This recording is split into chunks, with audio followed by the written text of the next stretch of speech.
De nuevo en directo en Tinku Economía, en Tinku Televisión, con el segundo de nuestros invitados.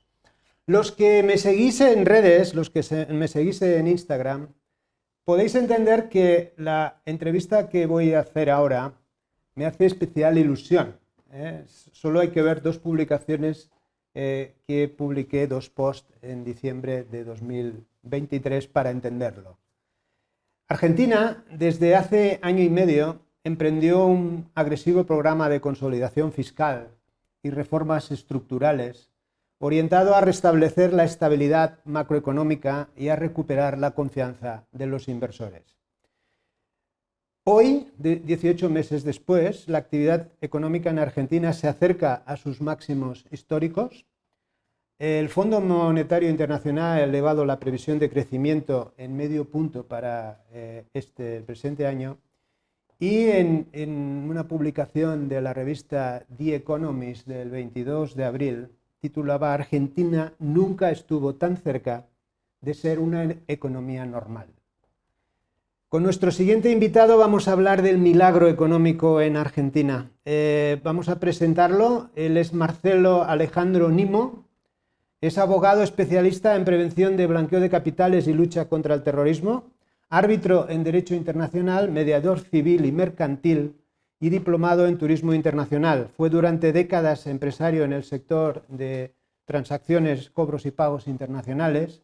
Fue también durante 10 años secretario privado del expresidente de Argentina, Carlos Menem, además de haber sido concejal municipal del Ayuntamiento de Avellaneda, provincia de Buenos Aires, jefe de asesores de varios diputados y senadores y asesor de la vicepresidencia del Correo Oficial de Argentina. Actualmente Alejandro Nimmo es consejero y cónsul general en la Embajada de Argentina en España, teniendo entre sus funciones principales como agregado económico del presidente Javier Milei atraer inversores y abrir el comercio internacional con Argentina. Bienvenido, Alejandro, al programa. Es Bienvenido. Un honor tenerte aquí con nosotros. Gracias, Martín. El placer es mío y gracias por la presentación, ¿no? Que uno a veces cuando una persona hace una lista de las cosas que hizo en la vida se da cuenta de lo grande que está, ¿no? Claro. Cómo se pasó el tiempo. Dice, el tiempo pasa muy rápido. Exactamente. Uno dice, o hice mucho, muy rápido, o realmente soy viejo. Yo creo que hiciste mucho. No, es más lo segundo. Bien, vamos a por las preguntas. Sí. Desde enero de 2024 hasta hoy, me gustaría que hicierais una breve síntesis de cómo ha evolucionado las cifras de la economía argentina, de hecho, en 5 variables, ¿no? La inflación, Sí. el desempleo, los salarios, Bien. y el PIB, ¿no? Teniendo en cuenta el balance consumo-inversión. Bueno, perfecto. Voy a tratar de írtelo dando de una manera un poco más entretenida que la técnica económica, para que la gente también vaya viendo en este cambio o este milagro económico de Javier Milei en Argentina durante ya este año casi medio, cómo fuimos mejorándole la vida a la gente y devolviéndole la libertad tanto a las personas como a las empresas, ¿no? La libertad de intercambiar entre ellos y de poder comercial. Nosotros recibimos, ni bien nos hicimos cargo del gobierno, para enero de 2024 la inflación se nos había disparado a prácticamente un 25%. Esto fue el resultado de que, como digo, se estaba conteniendo ficticiamente una tendencia de hiperinflación en los precios, producto de la política intervencionista que todo el tiempo devaluaba la moneda y generaba restricciones para poder hacer las actividades comerciales libremente y que a la vez falsificaba las señales que llegaban al mercado por parte del deseo o la preferencia temporal de los consumidores. Todas esas políticas intervencionistas lo que lograron es que una vez que nosotros nos hicimos cargo del gobierno en enero de 2024 y le dimos salida a toda esa política de intervención, que básicamente el inicio de esto fue con el decreto 7023, que era el decreto para liberalizar la economía argentina, en el cual quitamos un montón de restricciones que ya entraremos en tema. Ahí la inflación en enero de 2024, como residual de toda esta política intervencionista socialista que heredamos, se fue prácticamente al 25%. Hoy, abril del 2025, tenemos una inflación mensual, que esto es lo curioso, ¿no? Porque para los estándares mundiales estar hablando de estos niveles de inflación a cuenta de 30 días, no del año. Hoy tenemos una inflación de un 2,8%, pero acá quiero hacer una salvedad que es muy importante. ¿Por qué? Porque, como les dice Milei a los econochantas o a los ensobrados del periodismo que están desesperados por la pauta, se había dicho que la inflación por la liberación del cepo cambiario se iba a disparar enormemente. Y les demostramos que la inflación con la liberación del cepo cambiario, que era uno de los compromisos de campaña del presidente Milei, pero que en contra de lo que muchos econochantas o libertarados, como le gusta decirles al presidente, habían pronosticado diciendo que Milei no estaba cumpliendo con ese compromiso, las cosas Milei las hace en los tiempos correctos, no en los tiempos felices. Entonces, lo que hizo Milei fue asegurarse de levantar el cepo cambiario cuando estuviéramos tranquilos y seguros de que la medida era firme y para siempre. Entonces se levantó el cepo cambiario en el mes anterior y la inflación se mantuvo estable, había sido a diciembre de 2024 del 2,7% y en abril del 2025 siguió con un 2,8%, lo cual lleva a una tendencia de inflación a la baja y obviamente que es alta a los estándares mundiales, pero tampoco podemos en un año y unos pocos meses hacer un milagro mucho más grande que el que estamos construyendo. Es un tiempo récord, 18 meses. Es un tiempo récord, exactamente. Bueno, después con respecto al desempleo, en 2024 el desempleo en la población había alcanzado el 8% de la población activa y hoy está en menos de un 6%. Por lo cual se trabajó, y acá también hay que hacer una salvedad, porque también es conocido que nosotros hicimos una gran desvinculación de personas del Estado por medio de la no renovación de los contratos de la política. Entonces, esto que tendría que haber influido en la tasa de desempleo, sin embargo, el desempleo con nosotros está bajando, lo cual demuestra a pesar de, y no hay contrataciones, porque muchas veces las políticas socialistas es de bajar el desempleo contratando en el Estado, generando la carga hacia el Tesoro Nacional y después trasladándolo con el robo de los impuestos a la ciudadanía. Esta no es la política nuestra para nada, nosotros queremos números reales que sean de el desarrollo económico del país, y así todo, no habiendo renovado más de 53.000 contratos de empleados públicos, que eran contratos que prácticamente eran serviciales a la política. Contratos políticos más que funcionarios técnicos. Exactamente. Entonces, pese a eso, bajamos el desempleo. Después, con respecto a los salarios, el salario en 2024 tuvo un aumento del 145,5%, superando a la inflación que había sido anualmente del 117,8%, lo cual demuestra que se revaloriza la moneda, el peso, y que en términos reales los argentinos recuperaron poder adquisitivo. Eso es lo que también tenemos que ver, es que en el sector privado formal el aumento de los salarios fue de un 147,5%. Después Javier Milei tomó la decisión de congelar los sueldos directivos de los sueldos públicos, por lo cual el presidente, los ministros, los secretarios de Estado, los subsecretarios tienen los sueldos congelados desde el año pasado. Y para el resto del sector público el aumento de los salarios fue de un 119,3%, y en el sector informal, que es donde más sufre la gente, que el sector informal, al final, nosotros los economistas de la Escuela Austríaca de Economía lo entendemos como una manera de lograr salir de las restricciones del Estado, donde el Estado, generando el salario mínimo, genera que muchas empresas no puedan dar empleo. ¿Por qué no pueden dar empleo? Porque le ponen un monto que no identifica el valor correcto del salario según el valor marginal descontado en la productividad de la empresa. Lo que aporta, es decir, lo que aporta al proceso de producción, lo que representa el empleado. Eso termina provocando que pudiendo haber salarios de 700, 800 euros, por ejemplo, en un país de Europa, con jornadas más reducidas o con intercalamiento de días laborales, la ley con el salario mínimo dice que no se puede contratar por menos que determinado monto. Bueno, y que las condiciones del contrato tienen que ser de determinada cantidad de horas y días en la semana. Eso genera desempleo, obviamente.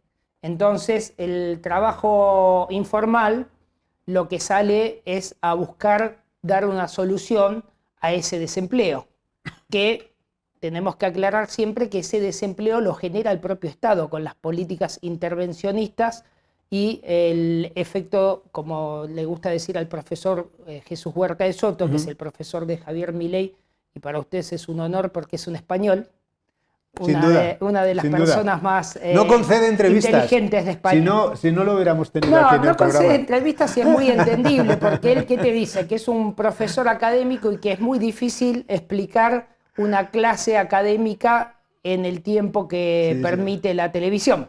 Entonces es muy difícil desarrollar los conceptos. Te aseguro que lo intenté. Bueno, ese sector informal creció en un 196,7%. Quiere decir esto, que en el mercado hay empleo y que hay incluso casi un 200%, qué casualidad, hay un empleo que no se puede desarrollar dentro de los resquicios que quedan todavía del intervencionismo estatal en Argentina.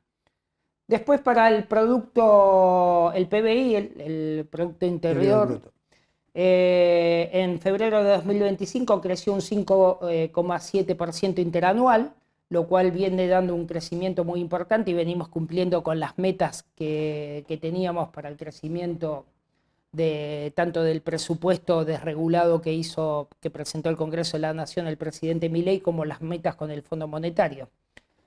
El consumo en enero de 2025 se incrementó en un 5,4% interanual, con un incremento del 4,3% respecto a diciembre del 2024. Esto también es un dato muy llamativo porque cuando se producen todos estos desajustes que las políticas intervencionistas generan en la economía y estas especies de burbujas de bonanza, donde tratando de lograr el estado de bienestar, el falso estado de bienestar, cuando se toman las riendas de la economía, lo que se espera para que se recupere la economía de un país, y más dando medidas lógicas, razonables, puramente del mercado, sin la intervención y la manipulación de los índices y de las tasas por parte del Estado, lo que se espera siempre es una recesión. Esa recesión, que al final nosotros los de la Escuela Austríaca de Economía la vemos como una situación en la que el mercado vuelve al consumo real pretendido por la economía productiva. La economía productiva y el consumo real pretendido por los ciudadanos de pie. Entonces esa recesión es la que permite, en un momento que es un momento de reajuste de la economía, para volver a una economía real, no artificial, como la que genera dopada, el socialismo. No dopada. Entonces, esa recesión duró muy poco, porque el consumo en Argentina ya está recuperándose. obviamente queremos una recuperación mayor, pero queremos una recuperación mayor paso a paso dentro de una economía, como estábamos diciendo recién, una economía real sin manipulación o intervención del Estado. Después, con respecto a la inversión, lo que retiramos fue toda la inversión pública. ¿Por qué? Porque Javier Milei nos enseñó que donde está la inversión pública, en la obra pública, está y estaba demostrado, de hecho Cristina Kirchner va por su tercera condena, está hundido en corrupción.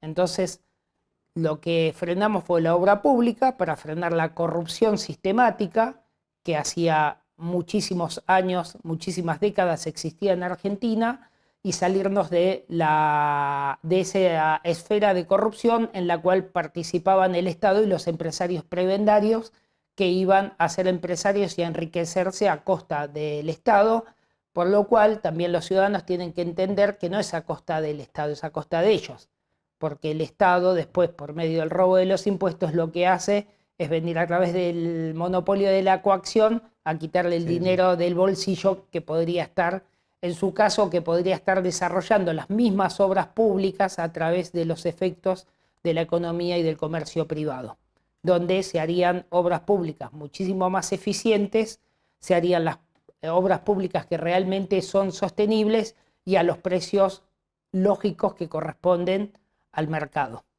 Esto no pasaba en Argentina, por lo cual la inversión en obra pública nosotros la detuvimos y estamos recibiendo una cantidad enorme de inversión privada con respecto a sectores del agro, de minería, de hidrocarburos, que son, y en la energía, que es el futuro de Argentina. Es que el potencial que tiene Argentina es enorme, ¿no? Exactamente.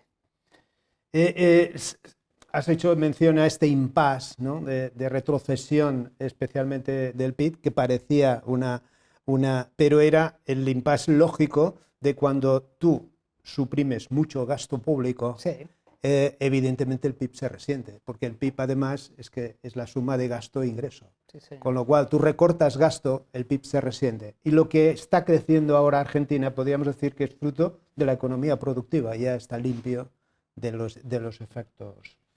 De las medidas que aplicasteis nada más llegar al poder, presidente Milei, me refiero a la ley Ómnibus. Sí. ¿Cuáles han sido las que más positivas? Estaba afectando a 300 leyes, ¿no?, el proyecto Ómnibus, Sí. ¿no? ¿Cuáles han sido las más positivamente que han afectado a la economía?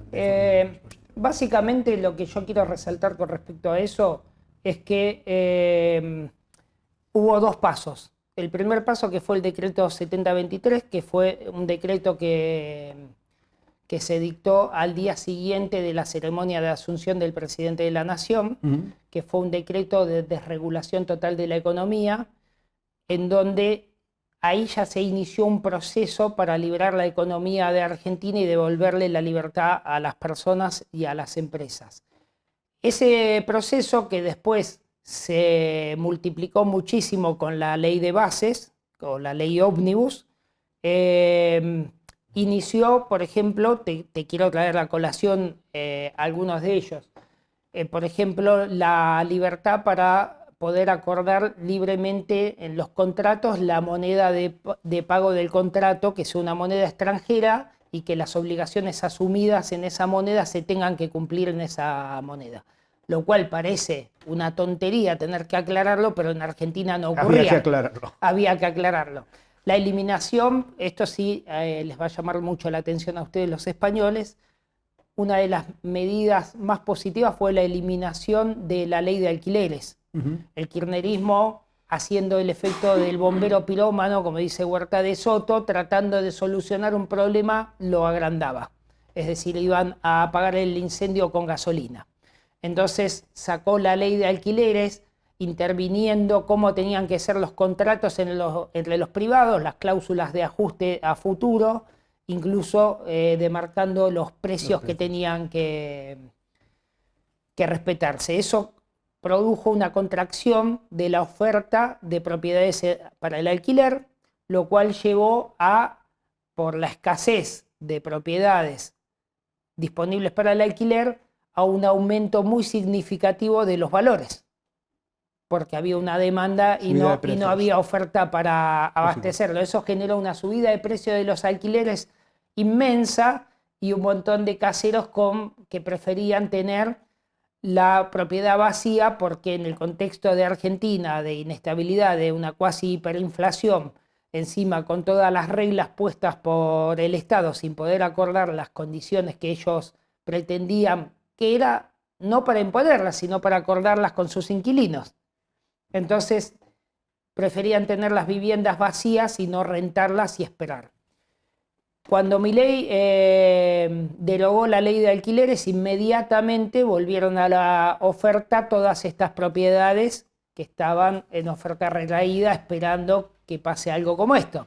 Y obviamente, a mayor oferta, baja el precio. Bajó significativamente el precio y se volvió a poder alquilar departamentos, pisos en Argentina. Esa es una de las más significativas. Otra que te quiero traer a colación para que entienda la gente, el empresario que nos mira, fue la política de cielos abiertos. El Estado argentino había tomado la decisión de prácticamente monopolizar lo que nosotros le decimos vuelos de cabotaje, que son los vuelos interprovinciales, para beneficiar a la empresa estatal, local, Aerolíneas Argentinas, y habían logrado que restringir de tal manera esos vuelos que no haya competencia en el mercado. O sea, que quedaran muy pocas compañías que competían por esos vuelos, por lo cual lo que generó es que se había generado un precio de monopolio estatal dentro del que determinaba el precio, que era Aerolíneas Argentinas, y los precios de los vuelos eran altísimos. La política de cielos abiertos que implementó Javier Milei permitió que vengan un montón de estas compañías nuevas, low cost, a competir a Argentina, y hoy tenemos una rebaja muy significativa en los costes de los traslados aéreos dentro de Argentina. Eso sumado a darle muchísima más libertad a la decisión civil de las personas de contratar y de cómo contratar, y eliminar una cantidad enorme de organismos del Estado que estaban en base a ser aguantaderos de la política y de corrupción, ¿no? Por ejemplo, el Instituto Nacional de Cine y Artes Audiovisuales, el INCA, que era un aguantadero de la política, donde estaban trabajando cerca de 900 personas, hoy tiene menos de 90 personas, y reformamos todo el sistema de subsidios para las películas. Durante el kirchnerismo se llegaron a estrenar, a subsidiar películas que no se estrenaron en sala, y las que se estrenaban en sala llegaron a tener 2 personas de audiencia, o sea, ni siquiera los actores. Entonces hoy reformamos todo ese sistema y lo estamos haciendo eficiente para que no se produzca ese desfalco en las arcas del Estado, que vuelvo a decir, que se abastecen con el robo de los impuestos. Y volviendo un poco a la pregunta anterior, ¿no? En particular, yo soy de los que profundicé bastante en el decreto, ¿no?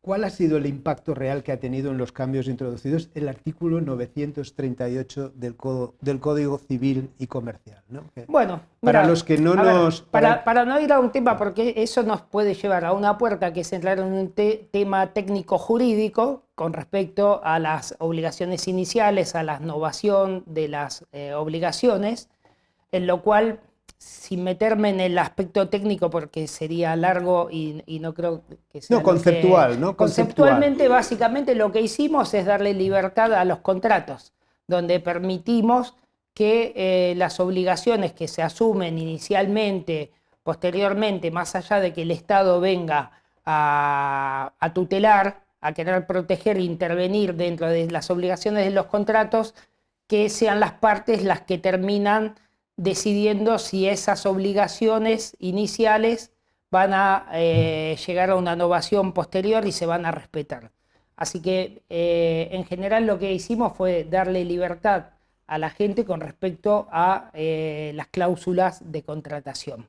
Esa fue la modificación y vuelvo, eso es parte de un proceso que se inició en el decreto 7023, que después en la ley conocida como ley ómnibus se ratificó, dando libertad de contratación, la obligación de cumplir con las cláusulas de pagos en monedas extranjeras y generando una reducción de la injerencia estatal en los contratos entre privados.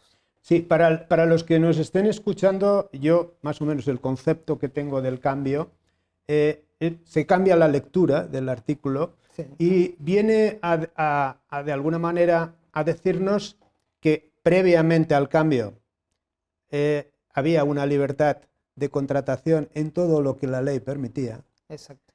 Y después del cambio hay libertad de contratación, salvo en lo que expresamente prohíbe la ley, que son en temas puramente penales. Sí, que es volver... Con lo cual es un cambio, para mí, de las 300 leyes, fue el que me llamó más la atención, porque es cambiar el concepto, es dar libertad de contratación, ¿no? Que no es poco, ¿no? Esa fue la motivación para hacerlo y obviamente para Milei y su gobierno es muy importante devolver la libertad constantemente, quitar intervenciones y desregular. Sí, sí. Al final es la libertad de contratación entre las partes, ¿no? Ha habido un tema muy reciente, de hecho yo creo que ha sido cuestión de semanas, que es el acuerdo con el Fondo Monetario Internacional, ¿no? Y ha costado, ¿no? Ha costado lo suyo, ¿no? Bueno, como toda buena negociación tiene que llevar el tiempo, el arte y el tiempo, y cada parte va a intentar defender de la mejor, justamente de lo que hablábamos recién, ¿no? De la libertad de contratos. Y es lógico que cada parte intente lograr las cláusulas que más, o las condiciones que más le convienen. The art of the deal. Si saliera tan fácil como con otros gobiernos que al final usaron el dinero para hacer su campaña y encima perdieron, claro, ir y decir todo que sí, que me den el dinero, total lo voy a dilapidar, es lo más fácil. Nosotros por el momento lo estamos usando para devolver libertad, por ejemplo, levantando el cepo cambiario. ¿Cuáles han sido las claves de este acuerdo? Las claves es la disciplina fiscal, que es mantener un superávit primario del 1,3% del PBI en 2025, llegando a un 2,5% del PBI para 2028. La reforma monetaria, como bien lo decíamos recién, el levantamiento del cepo cambiario y reemplazarlo por un sistema de bandas de flotación que hoy está entre 1.000 y 1.400 pesos argentinos por dólar. La acumulación de las reservas, que se proyecta una acumulación de más de 80.000 millones de dólares en reservas para un periodo de 6 años, con el fortalecimiento de la posición externa del país y el respaldo de la estabilidad macroeconómica, y continuar con las reformas estructurales del Estado, que es básicamente el achicamiento del gasto, la desregulación de áreas del Estado, cerrar organismos que no tienen sentido, la privatización de las empresas estatales para reducir el déficit también, pero también desintervenir o desmonopolizar por parte del Estado los mercados, claro, y dar más libertad a los mercados, y el objetivo de buscar la eficiencia del Estado y atraer inversiones internacionales. Pero acá voy a hacer una salvedad, porque para nosotros el Estado nosotros no estamos trabajando para hacer un Estado eficiente. Nosotros estamos trabajando para que no haya más Estado. Nosotros no queremos un Estado eficiente. Nosotros consideramos que la eficiencia se encuentra siempre en el desarrollo de los privados, tanto en el comercio como en todas las características de la acción humana y de la vida de las personas. Entonces, no consideramos que un Estado pueda ser eficiente. El Estado es ineficiente de por sí porque es burocrático, y consideramos que la mejor manera de devolverle la libertad a la gente es la eliminación total del Estado, con un paso previo por una minarquía del Estado. Pero bien, trabajamos para su eliminación. Para los que nos estén escuchando, este es el ideal libertario, el ideal libertario de la Escuela Austríaca de Economía, que tiene como máximo representante, tuvo a a don Jesús Huerta de Soto. Sí, Y el anarcocapitalismo, para que entiendan el Murray término. Rothbard, ¿no? Exactamente. Que falleció en 1995, en donde él dividía las funciones del Estado en dos, ¿no? El 50% se podían eliminar sin que pasase absolutamente nada, porque no aportaban ningún valor, sí. Y el otro 50% se podían privatizar, ¿no? Este es el ideal. De hecho, te he de decir que en ningún Estado realmente se ha aplicado esto no tiene precedentes. Bueno, tuvimos un precedente muy importante hace unas semanas nada más, donde el líder de este pensamiento, el español Jesús Huerta de Soto, en la Casa de Gobierno, es decir, en la cuna del Estado, estuvo dando un discurso maravilloso, justamente diciendo junto al presidente Javier Milei la necesidad de eliminar el Estado, explicando la eficiencia dinámica, como la eficiencia automáticamente lleva a que las cosas sean justas y por qué motivos el Estado no debe existir. Esto no tiene antecedentes, nunca. Nunca lo ha tenido. En una casa de gobierno de un Estado nacional se había dado una clase tan clara de anarcocapitalismo. Por último, Alejandro, si estuviéramos aquí ante un foro de inversores internacionales, una de tus funciones como agregado comercial del presidente Milei en España es la captación de inversores, ¿qué 3 argumentos esgrimirías para convencerles del atractivo de invertir en Argentina? Bueno, lo primero porque somos el futuro. Prácticamente nos estamos convirtiendo en el futuro de la libertad para el mundo. Con respecto al modelo que estamos dando de libertad de mercados, que es un modelo que por ahí no es innovador, pero se hace innovador cuando somos coherentes entre lo que decimos y lo que estamos haciendo. Porque prometer libertad de mercados hay muchos partidos políticos que lo pregonan, pero que después en las acciones terminan generando servicios públicos eficientes. Nosotros no hacemos eso, somos coherentes en lo que hacemos. Invertir en Argentina ahora, en el inicio, como todo emprendimiento que va a salir bien, es mejor entrar en el inicio que más adelante cuando ya las inversiones están más maduras. Ahora hay muchísimas oportunidades y con respecto a la garantía de sus inversiones, tenemos la coherencia que está demostrando el gobierno, la disciplina fiscal y tenemos el régimen de inversores, de grandes inversores para Argentina y estamos esperando poder promulgar un régimen similar para inversores de mediana talla. Este régimen básicamente lo que hace es otorgar ventajas impositivas, aduaneras, fiscales, a los emprendimientos que comprometan a determinada inversión en un tiempo determinado de tiempo.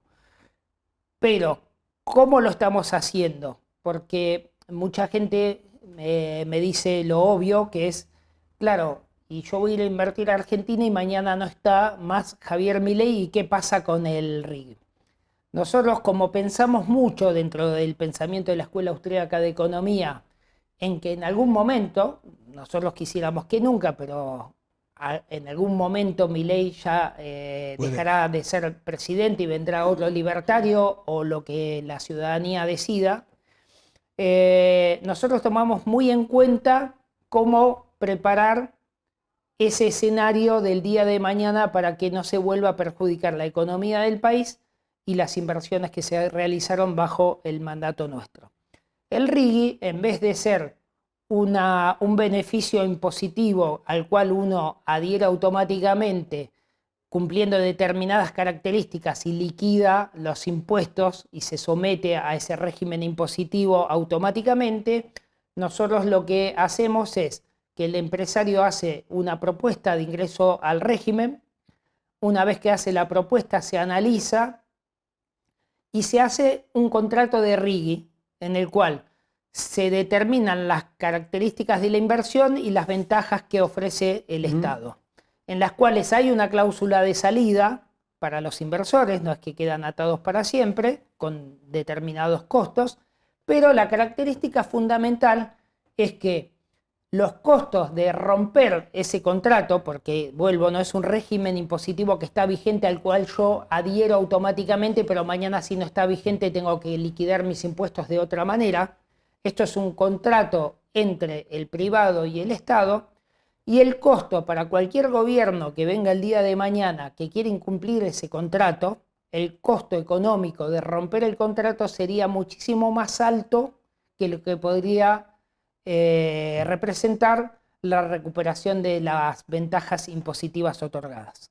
Por lo cual, de esa manera, a los inversores les aseguramos el post-Milei el día de mañana, y en general a la economía en general de Argentina, nosotros trabajamos fundamentalmente en la libertad de monedas, que es esto significa la eliminación del peso argentino, de la moneda propia, con una libertad de monedas que se le dice dolarización, pero en realidad se le dijo así en Argentina porque el argentino ahorra en dólares y es la segunda moneda de uso, o la única moneda de uso común voluntario. Sí. La otra es obligatoria, ¿no?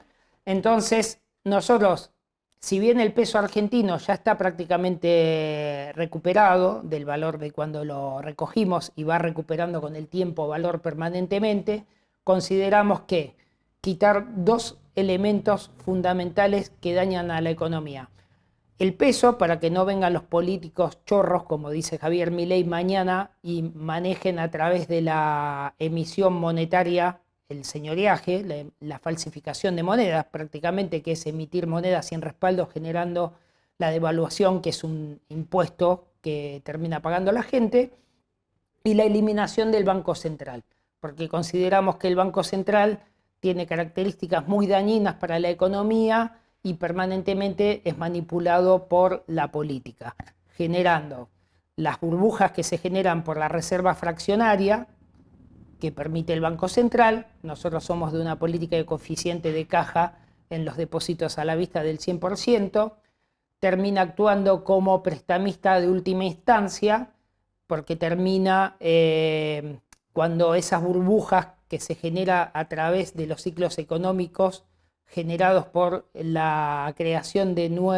dinero de nueva creación financiera, que es una creación ficticia que tiene un efecto total todavía mucho más dañino que la emisión monetaria, porque esa multiplicación de saldos contables que hace la banca a través de la reserva fraccionaria prácticamente no tiene límites para multiplicar. En cambio, la emisión monetaria por parte del Estado, que es dañina, pero tiene un control de hasta cuánto. Entonces, esas burbujas que se generan cuando explotan, cuando confundieron a los inversores, hicieron llegar falsas señales sobre el ahorro y las preferencias de los ciudadanos, y los inversores terminan invirtiendo en proyectos de larga duración, que son los más rentables, creyendo que hay mucho más ahorro que el que realmente hay en la economía. Cuando explota esa burbuja y se cae la banca, que esto es cíclico, siempre pasó en la historia de la humanidad, y la banca siempre quebró, hasta la aparición de los bancos centrales, que salen con una de las peores características, que es ser el pagador de última instancia. Entonces, entre esos negocios que hay entre la política y la banca, sale el Estado a emitir moneda para salvar a la banca y pagar la fiesta. Y esa fiesta termina costándole a la ciudadanía en un impuesto encubierto, que es la devaluación nuevamente de su moneda. Y la otra característica fundamental justamente del Banco Central es la autorización de la emisión monetaria. Entonces nosotros, si bien tenemos una política donde no emitimos ni siquiera para intervenir en el mercado financiero, consideramos que sabemos que esto lo vamos a hacer así, pero cerrar el Banco Central y eliminar la moneda es la garantía post-Milei para las inversiones y para la ciudadanía, porque quitando estas herramientas tan perjudiciales para la economía, dejamos a los políticos que vengan el día de mañana sin la posibilidad de venir a destruir todo de nuevo, como lo hicieron sistemáticamente con el socialismo durante décadas en Argentina. Bien, yo creo, Alejandro, que has dejado muy clara un poco la situación real de cara para las personas que puedan plantearse, las empresas que puedan plantearse invertir. Yo creo que ya la fianza es el propio acuerdo con el Fondo Monetario Internacional, que no os exige más que continuar con la senda que habéis iniciado, que hay que cumplimiento fiscal, el crecimiento, etcétera. Con lo cual, de hecho, ya para cualquier inversor esto ya es una fianza. Y hoy somos un mundo de oportunidades, porque realmente somos un país que es muy rico en riquezas naturales. Claro, es que... Y tenemos muchísimo futuro y hoy hay un montón de oportunidades en la puerta que son accesibles a los primeros que se acerquen a invertir, que ya están viniendo muchísimos, hay mucho interés por Argentina, entonces yo les recomiendo tomar la delantera y venir a invertir en sectores inmobiliarios, en sectores energéticos, en minería, en agro. Tenemos lo que consume el mundo. Alejandro, ha sido un placer enorme. Yo creo que has iluminado muchísimo a la audiencia. En estos 18 meses, que es en tiempo récord, estáis en las páginas de las revistas económicas como un milagro, porque no se contaba que se consiguiera tan rápidamente. Y bueno, tienes las puertas abiertas de esta casa y ya en futuras ocasiones tendremos ocasión. Muchas gracias. Gracias y seguramente los voy a visitar de nuevo. Muy bien, Alejandro, muchísimas gracias. Damos 3 minutos más para repasar la programación de Tinku Televisión y volvemos con el siguiente de nuestros invitados.